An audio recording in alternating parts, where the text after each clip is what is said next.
अस्सलामुअलैकुम ख़वातीन व हज़रात, मैं मोहम्मद ज़ैन अंजुम जर्मनी के शहर अल्लैंगन से आज आपके साथ मुखातिब हूँ। और आज की इस वीडियो को हम करेंगे जो लास्ट वीडियो मैंने बनाई थी उससे कंटिन्यू। और लास्ट वीडियोस के अंदर मैंने आपको बताया कि किस तरह से आपको कौन कौन से डॉक्यूमेंट्स चाहिए जर्मनी में मास्टर्स के लिए आने के लिए।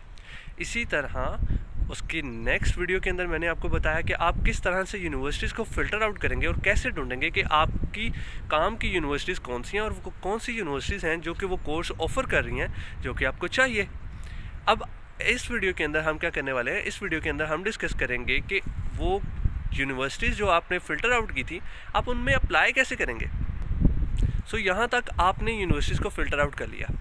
अब जैसा कि मैंने आपको लास्ट वीडियो में बताया था कि यूनिवर्सिटीज़ में अप्लाई करने के लिए दो तरह की यूनिवर्सिटीज़ हैं। कुछ यूनिवर्सिटीज़ होती हैं जिनके अपने पोर्टल्स बने हुए हैं जहां पर आपको डायरेक्टली जाके अप्लाई करना है, और कुछ यूनिवर्सिटीज़ ऐसी हैं जो कि यूनी असिस्ट के थ्रू एप्लीकेशन लेती हैं। अब जिन यूनिवर्सिटीज़ के पोर्टल्स अपने हैं वो आपको उनकी वेबसाइट के थ्रू पता चल जाएगा। अगर आप अपने कोर्स की तरफ जाएँ, कोर्स मॉड्यूल पढ़ रहे होंगे तो उसके साथ ही एक लिंक आपको गिवन होगा कि आप इस कोर्स को अप्लाई करना चाहते हैं तो इस पोर्टल पर जाएं। तो आप उस पोर्टल पर जाइए, अपना अकाउंट बनाइए। अपना अकाउंट बनाने के बाद आपको क्या करना होगा, जब आप अपना अकाउंट बना लेंगे तो उसके बाद आपको करना यह है कि अपनी रेलिवेंट डॉक्यूमेंट्स को अपलोड करना है। अभी हम डिस्कस कर रहे हैं उन पोर्टल्स को जो कि यूनिवर्सिटी के अपने हैं। सो यहाँ पे दो डिफरेंट कैटेगरीज होती हैं।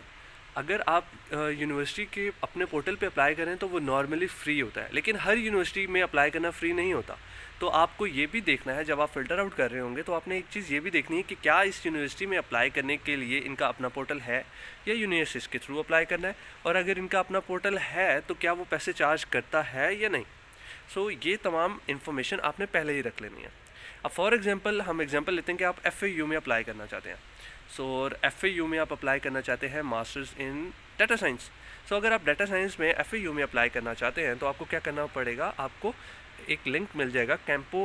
बेसिकली इस टाइम इनका पोर्टल चल रहा है जहाँ पर आप अप्लाई कर सकते हैं। सो आपको करना ये है, उस लिंक पे जाना है और उस लिंक पे जाकर आपको अपनी रेलिवेंट डॉक्यूमेंट्स को अपलोड करना है। अब जो डॉक्यूमेंट्स आपको चाहिए होंगी वो कौन सी होंगी, आपने वो तमाम डॉक्यूमेंट्स जो आपने लास्ट वीडियो में देखा होगा, जो मैंने आपको बताई थी अटेस्टेशन के लिए, आपको वो तमाम डॉक्यूमेंट्स चाहिए होंगी। और इसके अलावा आपका पासपोर्ट भी चाहिए होगा और आपका ID कार्ड भी चाहिए होगा। तो आपने क्या करना है, आपने एक PDF फाइल बनानी है और उस PDF फाइल के अंदर तमाम डॉक्यूमेंट्स को लिस्ट डाउन करके, बेसिकली इमेजेस को पेस्ट करके, स्कैन्ड इमेजेस को पेस्ट करके आपने एक PDF फाइल बनानी है। इसके अलावा आपको एक और PDF फाइल बना लेनी चाहिए जिसके अंदर आपकी सिर्फ एजुकेशनल डॉक्यूमेंट्स होंगी। इसके अलावा आपको एक PDF फाइल बनानी चाहिए जिसके अंदर सिर्फ पासपोर्ट होगा, इसके अलावा जिसके अंदर सिर्फ ID कार्ड होगा, ठीक है। और इसके अलावा जो एजुकेशनल डॉक्यूमेंट्स हैं उसके अंदर IELTS को भी आपने ऐड करना है। तो हर यूनिवर्सिटी डिफरेंट क्राइटेरिया पे आपसे PDF डॉक्यूमेंट मांगती है, ठीक है। सो आपको जो भी रिक्वायरमेंट होगी उस यूनिवर्सिटी की कि आपने इस PDF डॉक्यूमेंट में कौन कौन से डॉक्यूमेंट्स होने चाहिए, आपने वो तमाम ऐड कर देनी है। कुछ यूनिवर्सिटीज़ होती हैं जो सिर्फ बैचलर्स की PDF डॉक्यूमेंट मांगती है, तो आपने सिर्फ बैचलर्स अटैच कर देनी है। इसी तरह जो जो डॉक्यूमेंट्स मांगेंगे आपने वो सारी अटेस्टेड डॉक्यूमेंट्स लगानी है। इस चीज़ पे मैं फोकस कर रहा हूँ कि आपने जो डॉक्यूमेंट्स अपलोड करनी है वो तमाम की तमाम अटेस्टेड होनी चाहिए। अटेस्टेशन के बगैर वाली कोई भी डॉक्यूमेंट आपने अपलोड नहीं करनी।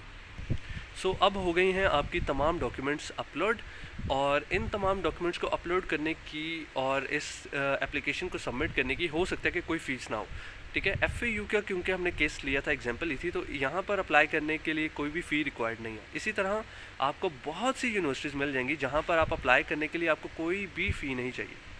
सो आप फर्स्ट प्रायोरिटी पे उन यूनिवर्सिटीज़ में अप्लाई करें जहाँ पर कोई भी फ़ी नहीं है।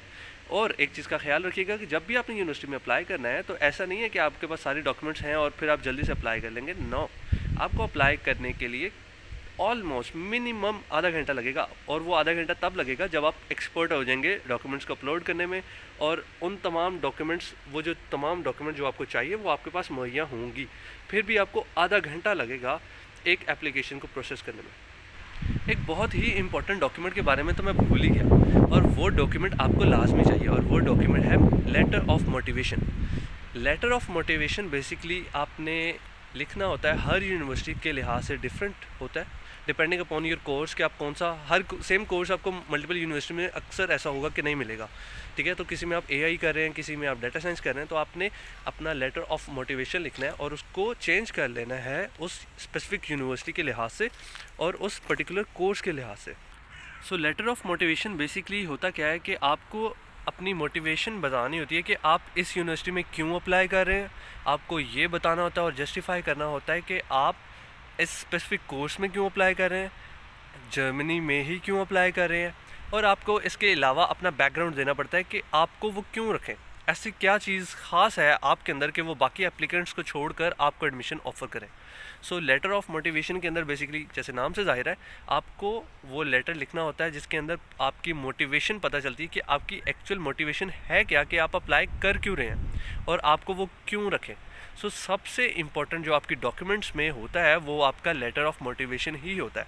अगर आपका लेटर ऑफ मोटिवेशन बहुत अच्छा है तो फिर ही आपको एडमिशन वो ऑफ़र करेंगे। इन केस अगर आपका लेटर ऑफ मोटिवेशन इतना कुछ खास नहीं है तो आपकी जगह पर वो किसी और को एडमिशन ऑफ़र कर सकते हैं। सो सिंस जर्मनी के अंदर होता क्या है कि आप जब अप्लाई कर रहे होते हैं और यहाँ पर एजुकेशन पब्लिक यूनिवर्सिटीज़ में फ्री है तो यहाँ पर नंबर ऑफ़ एप्लीकेंट्स बहुत ज़्यादा होते हैं और उनको उन एप्लीकेंट्स को फ़िल्टर आउट करना होता है। सो या तो एक तरीका ये होता है कि आप उनको जीपीए की बिना पर फ़िल्टर आउट कर लें, लेकिन वो फ़िल्ट्रेशन तो लग ही तब जाती है जिस टाइम आपने अप्लाई किया हो यूनिवर्सिटी में। सो अक्सर यूनिवर्सिटीज़ ने लिखा होता है कि हमारी यूनिवर्सिटी में अप्लाई करने का क्राइटेरिया इतना है कि आपका सर्टन अमाउंट ऑफ जीपीए होना चाहिए, लेकिन बहुत सी यूनिवर्सिटीज़ ने ऐसी कोई रिक्वायरमेंट नहीं रखी होती क्योंकि वो समझते हैं कि जीपीए डज़ नॉट मैटर।